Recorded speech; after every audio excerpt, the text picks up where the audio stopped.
بسم اللہ الرحمن الرحیم۔ نبی کریم صلی اللہ علیہ وسلم نے فرمایا کہ مرنے کے بعد مردے قبر میں سب سے پہلی حرکت کیا ہوگی؟ جاننے کے لیے ویڈیو کو آخر تک ضرور دیکھیے گا۔ ویڈیو شروع کرنے سے پہلے اگر آپ نے ہمارے چینل کو ابھی تک سبسکرائب نہیں کیا تو چینل کو ضرور سبسکرائب کر دیں۔ عذاب قبر سے مراد برزخ میں ہونے والا عذاب ہے۔ اسے عذاب قبر اس لیے کہا جاتا ہے کہ عام طور پر میت کو قبر میں ہی دفن کیا جاتا ہے، ورنہ جسے اللہ تعالیٰ نے عذاب دینے کا ارادہ فرمایا ہے اسے عذاب ضرور ہوگا، چاہے وہ قبر میں دفن ہو یا نہ ہو، خواہ اسے درندوں نے کھا لیا ہو یا اسے جلا کر اس کی خاک ہوا میں اڑا دی گئی ہو۔ حضرت ام سلمہ رضی اللہ تعالیٰ عنہا اپنے شوہر ابو سلمہ رضی اللہ تعالیٰ عنہ کی وفات کا واقعہ اس طرح بیان کرتی ہیں کہ وفات کے وقت میرے شوہر کی آنکھیں کھلی تھیں جبکہ جسم حرکت میں نہ تھا اور نہ ہی وہ بول سکتے تھے۔ کسی نے نبی کریم صلی اللہ علیہ وسلم کو میرے شوہر کی اس حالت کی خبر دی تو آپ صلی اللہ علیہ وآلہ وسلم ہمارے گھر تشریف لائے۔ جب نبی کریم صلی اللہ علیہ وسلم شوہر کے پاس آئے تو انہوں نے دیکھا کہ میرے شوہر کی آنکھیں کھلی ہیں، تو انہوں نے اپنے ہاتھ مبارک سے آنکھیں بند کرتے ہوئے فرمایا، جب موت کا فرشتہ انسان کی روح قبض کرتا ہے تو مرنے والے کی آنکھوں کی روشنی بھی روح کے ساتھ چلی جاتی ہے۔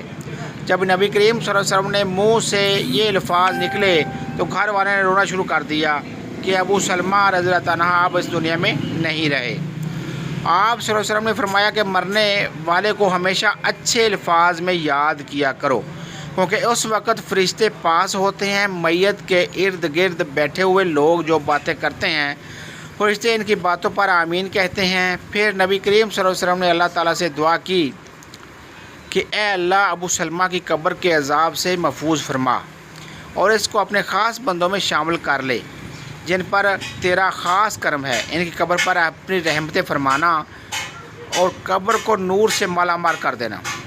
نبی کریم صلی اللہ علیہ وسلم کی اس دعا سے ثابت ہوتا ہے کہ جب مسلمان وصال کر جاتا ہے تو اللہ تعالیٰ مسلمان کی قبر میں نور اور رحمتیں عطا فرماتا ہے، جبکہ غیر مسلم مرتا ہے تو اللہ تعالیٰ اس کی قبر کو تنگ اور عذاب سے بھر دیتا ہے۔ اس دنیا سے پردہ کرنے کے بعد انسان کے لیے سب سے خطرناک پہلی منزل قبر ہی ہے۔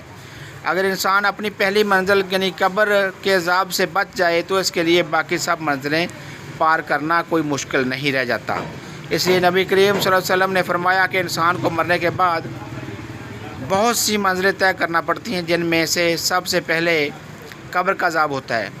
اگر انسان قبر کی سختی سے بچ جائے تو دوسری منزلیں اس کے لیے آسان ہو جاتی ہیں۔ ایک دفعہ نبی کریم صلی اللہ علیہ وسلم قبرستان سے گزر رہے تھے تو نبی کریم صلی اللہ علیہ وسلم نے قبر کا عذاب بیان کرتے ہوئے فرمایا کہ مجھے اگر اس بات کا ڈر نہ ہوتا کہ تم میت کو قبر میں دفنانا چھوڑ دو گے تو میں اپنے رب کریم سے دعا فرماتا کہ تم لوگوں کو بھی قبر کے عذاب سے آگاہ کر دیتا، بالکل اسی طرح جس طرح میں دیکھ رہا ہوں اور سن رہا ہوں۔ آپ صلی اللہ علیہ وآلہ وسلم جب صحابہ کرام کو قبر کے عذاب سے آگاہ کرتے تو سب کے رونگٹے کھڑے ہو جاتے۔ حضرت محمد صلی اللہ علیہ وسلم کا فرمان ہے کہ مرنے کے بعد قبر انسان کی پہلی سیڑھی ہے۔ جس بندے کی یہ منزل آسان ہو گئی تو باقی سب منزلیں اس کے لیے آسان کر دی جاتی ہیں۔ جس نے اس منزل سے آسانی حاصل نہ کی تو اس کے لیے دوسری منزلیں عبور کرنا بہت ہی مشکل ہو جاتا ہے۔ نبی کریم صلی اللہ علیہ وسلم نے فرمایا کہ میں نے آج تک قبر سے سخت ترین منزل کبھی نہیں دیکھا۔ نبی کریم صلی اللہ علیہ وسلم کا فرمان مبارک ہے، میت کو جب قبر میں داخل کر کے گھر کی طرف لوٹتے ہیں تو میت لوگوں کے چلنے کی آواز کو اچھی طرح سن رہی ہوتی ہے۔ اگر مرنے والا سچا مسلمان ہے تو نماز اس کے سر کی طرف، روزہ اس کے بائیں طرف، زکوٰۃ اس کے بائیں طرف اور دوسرے جتنے بھی اس کے اعمال ہیں وہ دائیں بائیں اوپر نیچے اس کی طرف آ جاتے ہیں۔ اور جب بھی قبر کا عذاب اس کے پاس آتا ہے تو نماز، روزہ، حج، زکوٰۃ، صدقہ خیرات اس کے نیک اعمال اس کی حفاظت کرتے ہیں۔ پھر اسے کہا جاتا ہے کہ بیٹھ جاؤ، چنانچہ وہ بیٹھ جاتا ہے۔ اس کو سورج ایسے دکھائی دیتا ہے جیسے غروب ہونے والا ہو۔ پھر اسے کہا جاتا ہے کہ تم اس شخص کے بارے میں جو تم میں مبعوث فرمایا تھا کیا کہتے ہو، اس کے متعلق کیا گواہی دیتے ہو؟ وہ کہتا ہے کہ مجھے ذرا نماز پڑھ لینے دو۔ اسے کہا جاتا ہے کہ تم عنقریب یہ بات کام کر لو گے، پہلے اس سوال کا جواب دو کہ تم اس شخص کے بارے میں جو تم میں سے مبعوث ہوا تھا کیا کہتے ہو اور کیا گواہی دیتے ہو؟ وہ گواہی دے گا کہ نبی کریم صلی اللہ علیہ وسلم اللہ تعالیٰ کے آخری نبی ہیں جو اللہ تعالیٰ کا دین لے کر تشریف لائے۔ پھر اس سے بولا جائے گا کہ اس یقین کے ساتھ تم حیات رہے اور اسی پر تم کو دنیا سے اٹھا لیا گیا اور اسی کے ساتھ تم کو دوبارہ زندہ کیا جائے گا۔ ان سب باتوں کے بعد اس کے لیے جنت کا دروازہ کھول دیا جاتا ہے۔ وہ قبر ہی میں جنت کو دیکھ کر بہت خوش ہوتا ہے۔ پھر اس کو جہنم کا دروازہ کھول کر دکھایا جاتا ہے اور کہا جاتا ہے کہ اگر تیرے اعمال اچھے نہ ہوتے تو تم کو جہنم کے گہرے حصے میں ڈال دیا جاتا۔ نیک بندے کی قبر کو اللہ تعالیٰ کشادہ اور نور سے منور فرما دیتے ہیں۔ روح کو اعلیٰ قسم کا عطر لگا کر پاکیزہ جگہ پر رکھ دیا جاتا ہے۔ غیر مسلم کے بارے میں یہ فرمان ہے کہ جب قبر کا عذاب ان کے جسم پر آتا ہے تو ان کے ارد گرد کوئی بھی نیک اعمال نہیں ہوتے جو ان کی حفاظت کر سکے۔ پھر اس کافر کو حکم دیا جاتا ہے کہ یہاں پر بیٹھ جاؤ۔ جو وہ ڈرتا ڈرتا بیٹھ جاتا ہے۔ اس کو آخری نبی صلی اللہ علیہ وسلم کے بارے میں پوچھا جاتا ہے تو وہ کچھ نہیں بتاتا، یہ کون ہے وہ۔ ان کو محمد صلی اللہ علیہ وسلم کے بارے میں بتایا جائے گا تو وہ جواب دے گا کہ میرے علم میں نہیں کہ محمد صلی اللہ علیہ وسلم کون ہے۔ پھر اس کو فرمایا جائے گا کہ تم دنیا میں غیر مسلم تھے، غیر مسلم مرا اور غیر مسلم ہی دوبارہ زندہ ہوگا۔ پھر اس کو جنت کا دروازہ کھول کر دکھایا جاتا ہے اور کہا جاتا ہے کہ اگر تیرے اعمال نیک ہوتے تو تجھ کو ہمیشہ کے لیے جنت میں گھر مل جاتا۔ پھر اس کو وہاں سے جہنم میں لے جایا جائے گا اور کہا جائے گا کہ تم نے ہمیشہ ہی گناہوں کو پسند کیا، اس لیے تیرا ٹھکانہ یہ جہنم ہے۔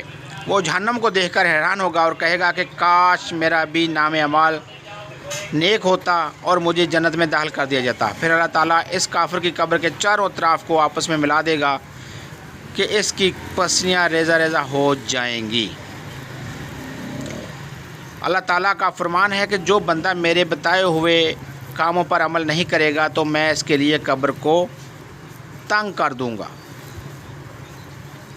حضرت ابن عمر رضی اللہ تعالیٰ عنہ سے روایت ہے کہ نبی کریم صلی اللہ علیہ وسلم نے ارشاد فرمایا، جب انسان کا انتقال ہو جاتا ہے تو اس پر صبح شام اس کا ٹھکانہ پیش کیا جاتا ہے۔ اگر وہ اہل جنت میں ہے تو جنت والوں کا مقام، اور اگر اہل جہنم میں ہے تو جہنم والوں کا مقام اس کو دکھایا جاتا ہے۔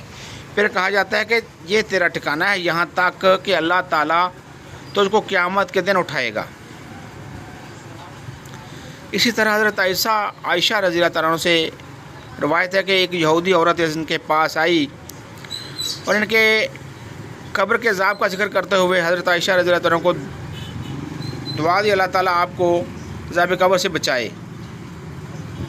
حضرت عائشہ رضی اللہ تعالیٰ نے نبی کریم صلی اللہ علیہ وسلم سے اس بابت سوال کیا کہ کیا واقعی عذاب قبر ہوتا ہے؟ تو نبی کریم صلی اللہ علیہ وسلم نے فرمایا جی ہاں، عذاب قبر برحق ہے۔